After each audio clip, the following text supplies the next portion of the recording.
Be me, 43 years old, sitting at my kitchen table on a Thursday afternoon. Son just came home from college for spring break.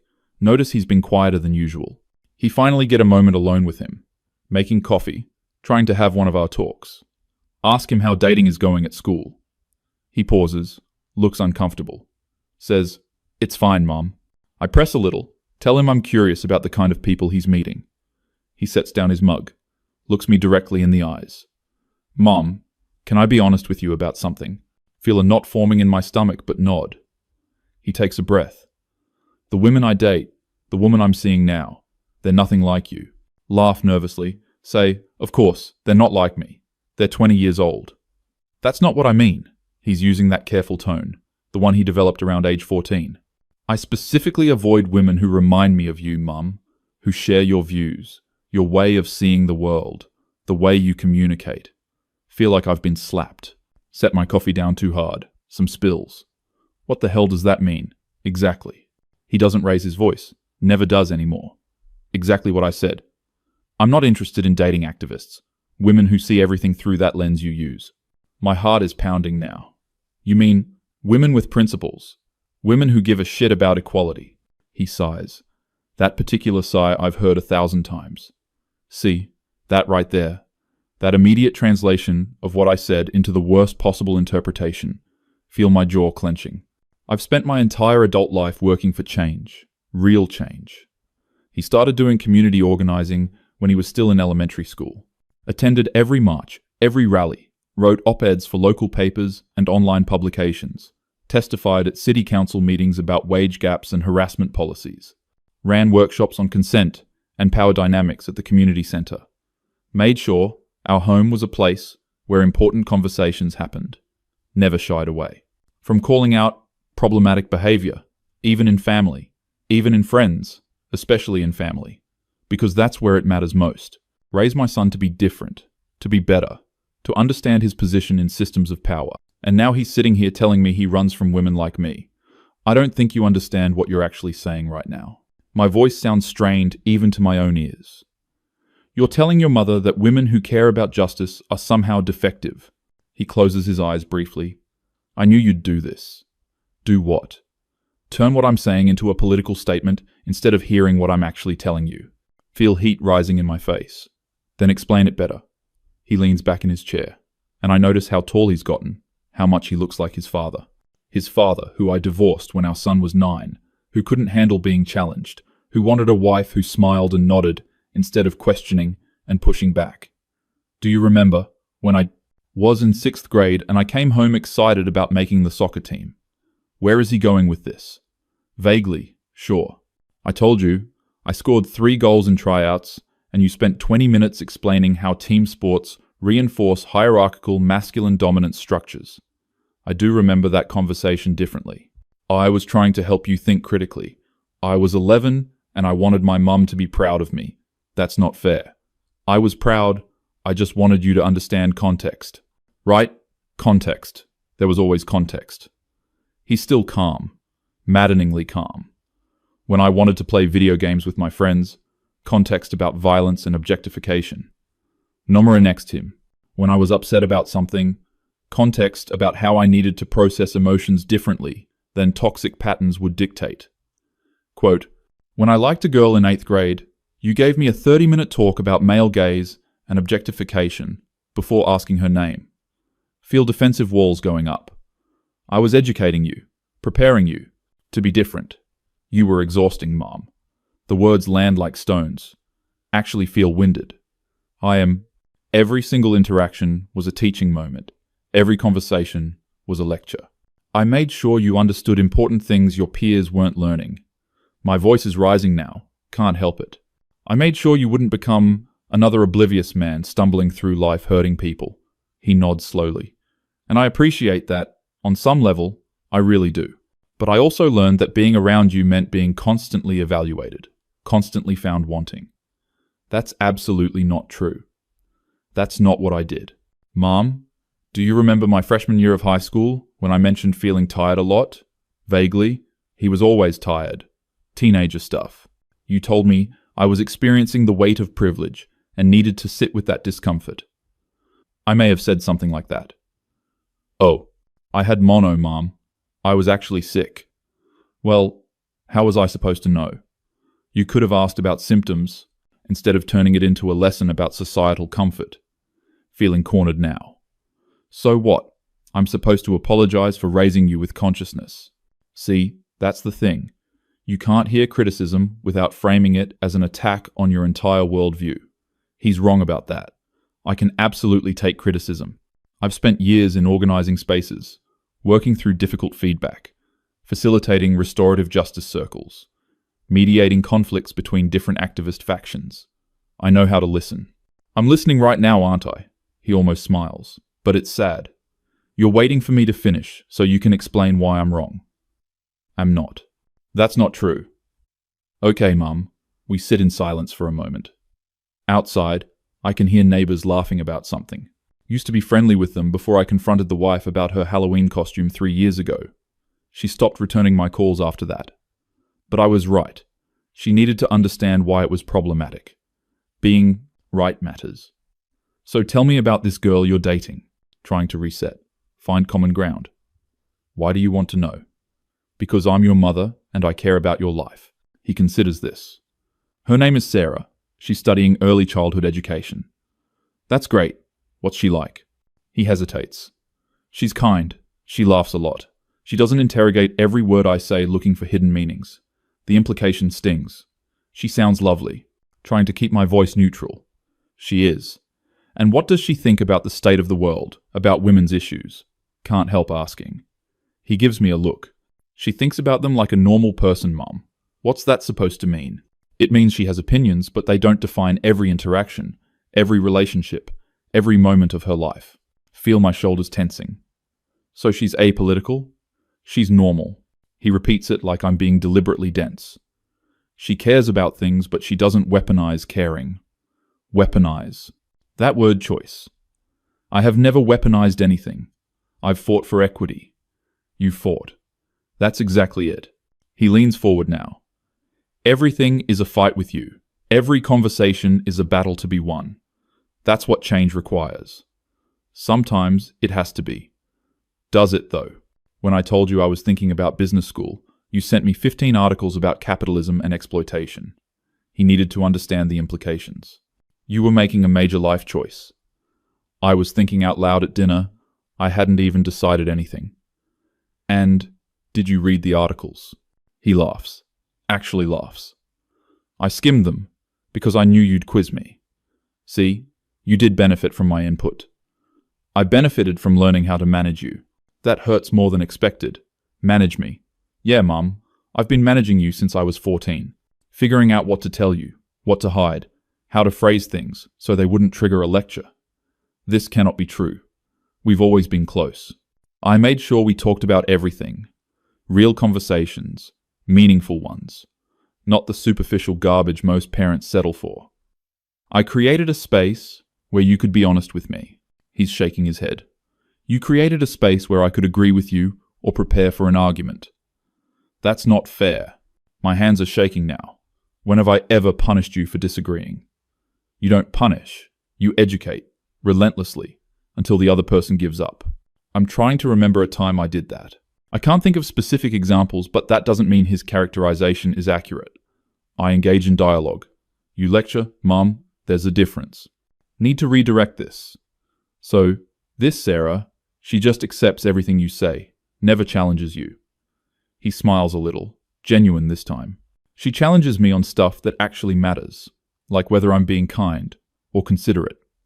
She calls me out when I'm being selfish or thoughtless, but she doesn't view me as a representative of patriarchal systems.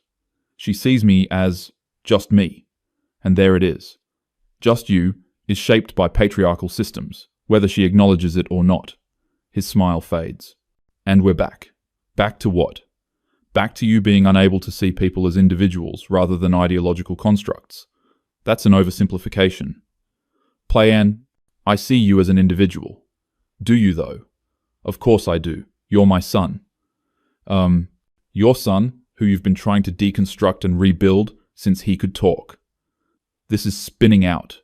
Feel panic rising in my chest. I tried to raise you with awareness, My voice cracks slightly.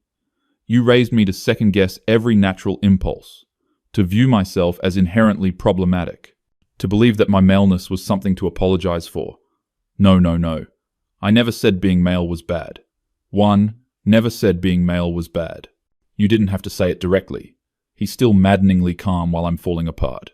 It was in every comment about men, every observation about male behavior, every time you talked about your day and the men who disappointed you, dismissed you, talked over you. Every time you had friends over, and I heard the conversations about partners and sons and brothers who just didn't get it. I was being real about my experiences.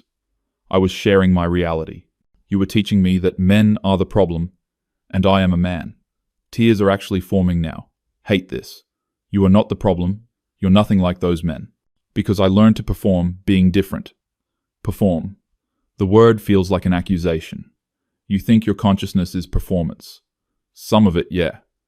I genuinely do think about things more than a lot of guys I know.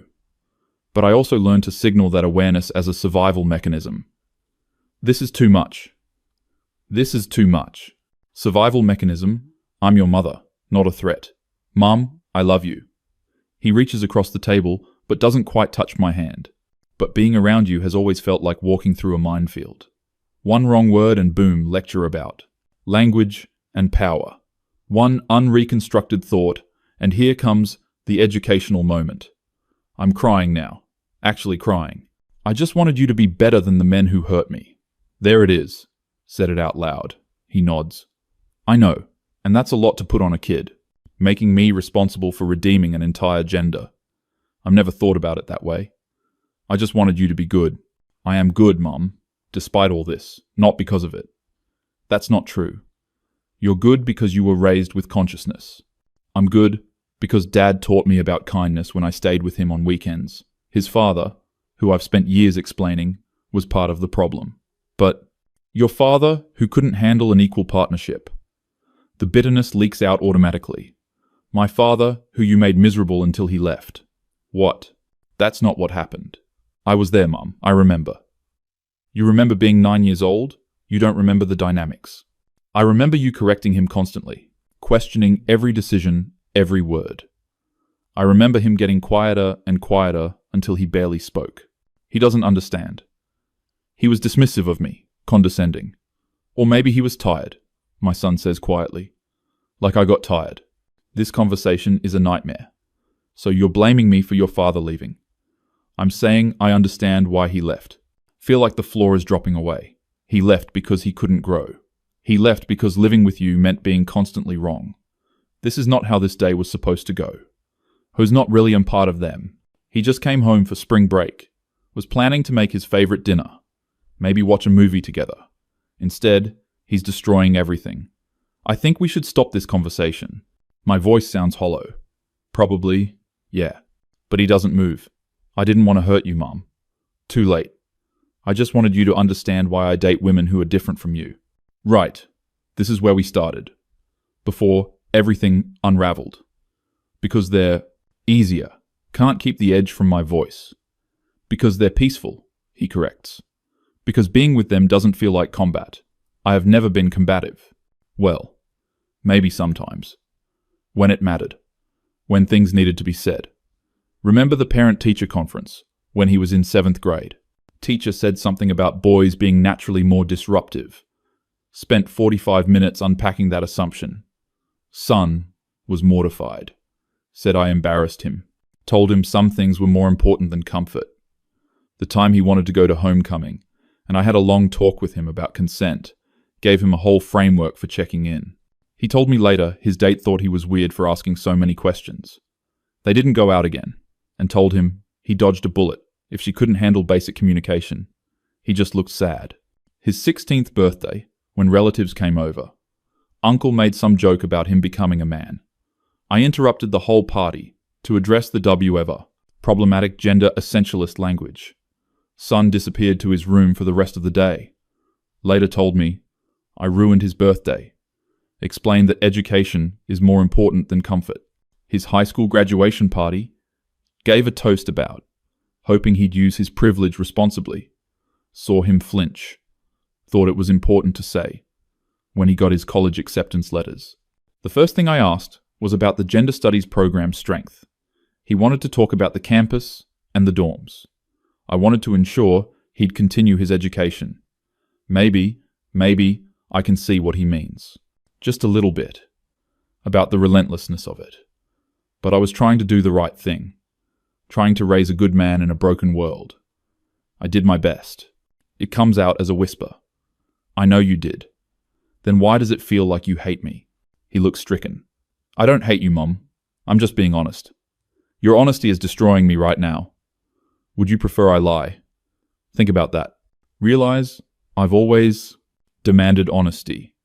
Prided myself on our open communication. But I wanted honesty that confirmed my worldview. Wanted him to open up about his struggles with toxic masculinity. About his journey to consciousness. About how grateful he was for my guidance. Not this. Never this. Why are you telling me all this now? He looks down at his coffee. Because I'm thinking about proposing to Sarah. The room tilts. You're 20 years old. 21 in 2 months. That's too young. Maybe, but I love her, and I'm happy. You barely know yourself at 21.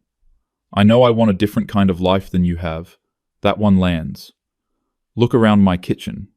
Walls covered with protest posters. Refrigerator magnets with slogans. Books stacked everywhere about systems and structures. Pictures of me at marches, at rallies. Very few pictures of just us, just me and my son, being normal. When did that happen? What kind of life do I have? Challenging him, he considers carefully. A righteous one, and what's wrong with that? Nothing, if it makes you happy. Does it make you happy, Mum? The question catches me off guard. Think about my days. Meetings and planning sessions. Online arguments with strangers about principles. Emails to city council members. Comment threads where I explain and explain. Educational moments at the grocery store, the gym, everywhere. Always vigilant. Always ready. Always right. But happy. Have a few friends. Fewer than I used to. Keep having falling outs over political differences. Or their unwillingness to do the work. Or their comfort with problematic partners. The last relationship ended 3 years ago. He said, I was exhausting. He said, being with me felt like a constant exam he was failing. He told him he was fragile, couldn't handle a strong woman. But maybe that's a pattern. My son is watching me with those careful eyes. I have meaningful work. I finally answer. That's not what I asked. Meaning is more important than happiness. Is it, though? Yes, it has to be. Otherwise, what have I been doing? I've made a difference. Have you? His voice is gentle, but the question cuts. Yes, I've changed minds, changed policies. At what cost? Don't answer. Can't answer. Sarah's mother sends her care packages, he says suddenly. Bakes cookies, includes little notes, asks about her day without interrogating her choices. She visited campus last month and they just hung out. Got their nails done, talked about normal stuff. And I watched them together and realized I've never had that with you. Feel physically sick. I tried to give you something more substantial than care packages. I wanted substance and cookies, Mom. I wanted a mom who saw me as her son instead of her political project. There's that phrase again.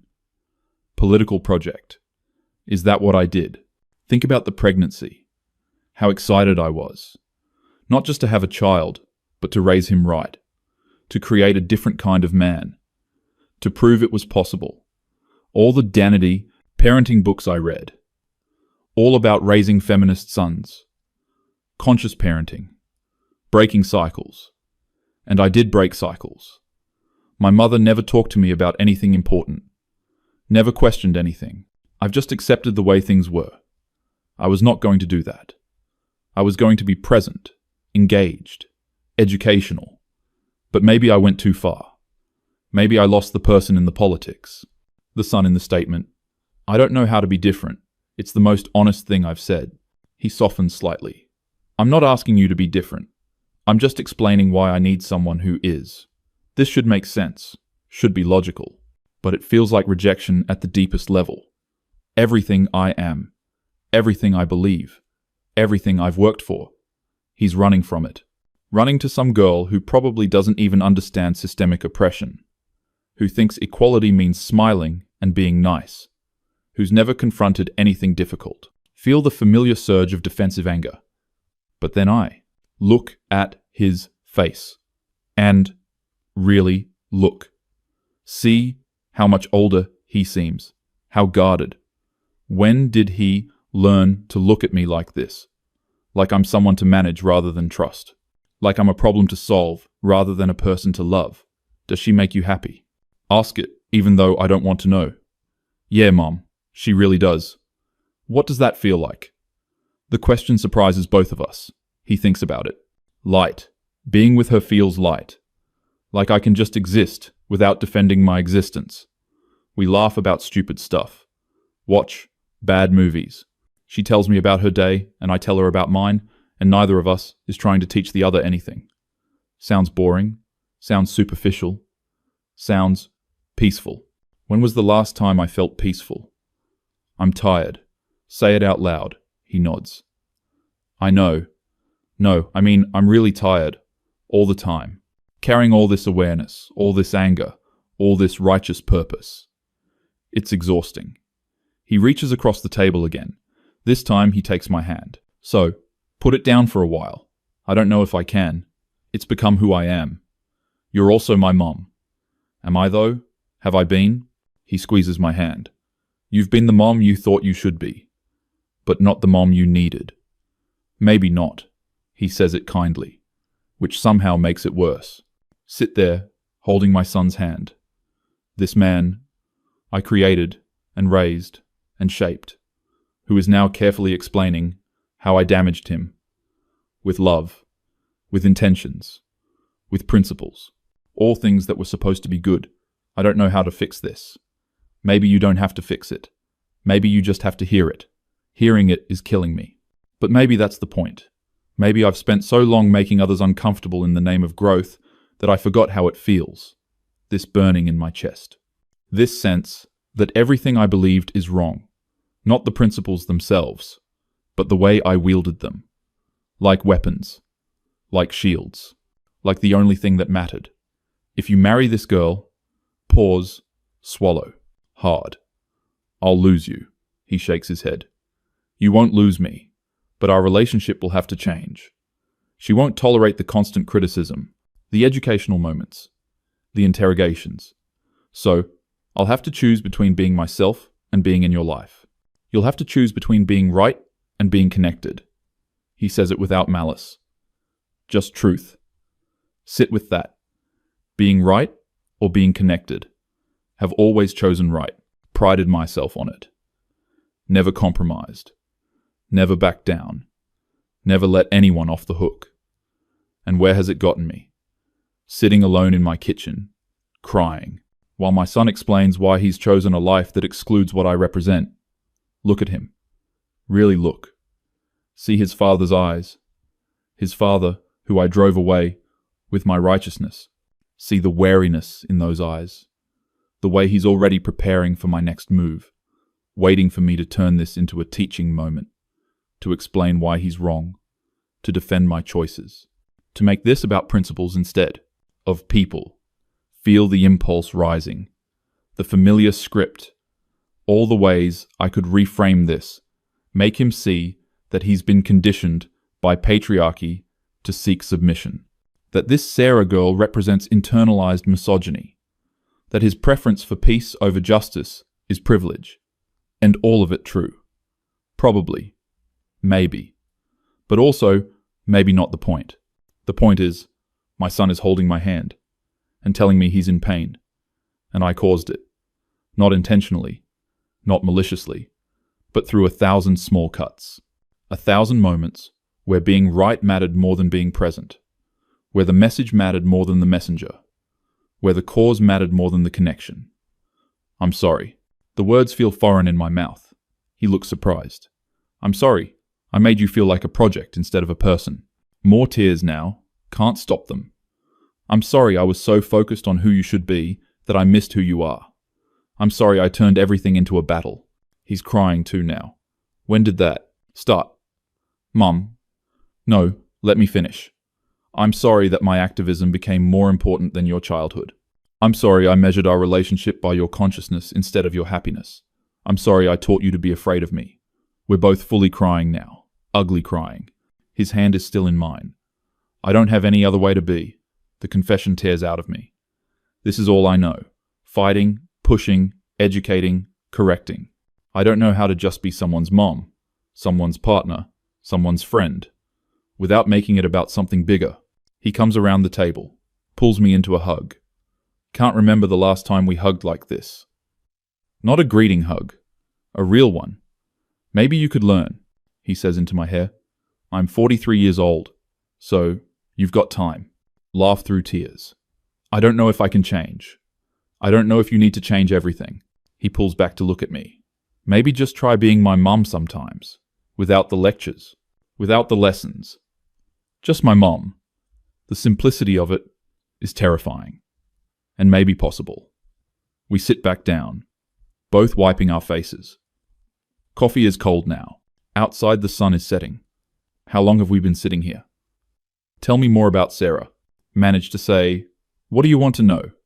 Anything, everything. Just tell me about her, like I'm a normal mom. He smiles. Tentative.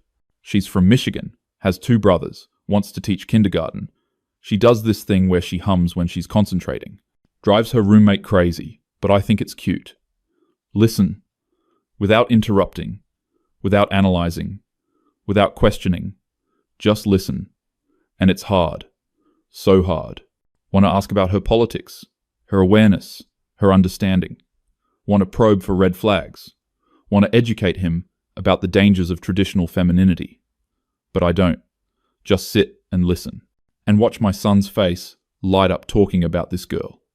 This girl who is everything I am not. And feel something crack in my chest. Maybe it's my heart. Or maybe it's the armor I've been wearing so long I forgot I could take it off. When he finishes talking, we sit in silence again. Different this time. Less charged. I'd like to meet her, say finally. You would. Sounds skeptical. I would, and I promise to try. Try to what? Try to be just your mum, not the feminist thought police. Just a mum meeting her son's girlfriend. He studies my face. Okay, but if you start lecturing her. I won't. Mom, I'll really try not to. I can't promise I'll be perfect, but I'll try. He nods slowly. That's all I'm asking. We stand up. Kitchen has gotten dark. Turn on the light. Yellow overhead bulb, illuminating our tear-stained faces. Must look like hell. He probably needs to call her. Tell her about this conversation. She'll comfort him. Won't interrogate or analyze. Just comfort. Feel a pang of jealousy and recognition. I have never been a comfort. Always been a catalyst. Always pushing. Never peaceful. And I'm so tired. So tired of fighting. So tired of being right. So tired of being alone with my righteousness. I'm going to work on this. Tell him. I don't know how, but I'm going to try. He hugs me again. Thanks, Mum, and leaves the kitchen. Hear his footsteps on the stairs. Door closing. Muffled voice on the phone. Sit back down at the table. Pull out my phone. Scroll through my social media. All posts about issues and outrage and calls to action. Comments threads where I'm arguing with strangers. Screenshots of problematic statements I've collected to deconstruct. Look at my life through my son's eyes and see someone exhausting. Someone who makes everything harder. Someone who weaponizes principles. Someone who loves ideas more than people. Someone who would rather be right than connected. Put the phone down. Sit in the quiet kitchen. And let myself feel it. The cost of all this consciousness. The loneliness of constant vigilance. The emptiness of righteous isolation. My son is upstairs happy because he found someone who makes him feel light, someone who is nothing like me. And instead of seeing it as his failure, his lack of consciousness, his regression into patriarchal patterns. Maybe I can see it as my lesson, that I became so focused on fighting the system that I forgot to love the people, so committed to being right that I became someone to escape from. Not sure how to fix this, not sure if I can, but sitting here in my kitchen, covered with activist posters, alone with my principles, while my son calls his girlfriend to tell her about his difficult mother, maybe I can start by admitting that I don't have all the answers, that my way isn't the only way, that being right doesn't mean being happy, and that I have been so lonely for so long, trying to fix the world while breaking my family, and rest my head on the table and cry until there's nothing left. Tomorrow I'll try again. Try to be just his mom, without the agenda, without the lectures, just love without lessons. I don't know if I can do it, but he's the only son I have, and he's slipping away, has been slipping away for years, while I was too busy being right to notice. The house is quiet now, just me and my thoughts, and the uncomfortable recognition that everything I championed, every trait I embodied, every principle I wielded, made me someone my own son runs from, someone who men leave, someone who ends up alone, not because I'm strong, but because I'm exhausting, not because I'm principled, but because I'm inflexible, not because I'm right, but because I'm insufferable, and I don't know how to be anything else. But maybe, just maybe, I can learn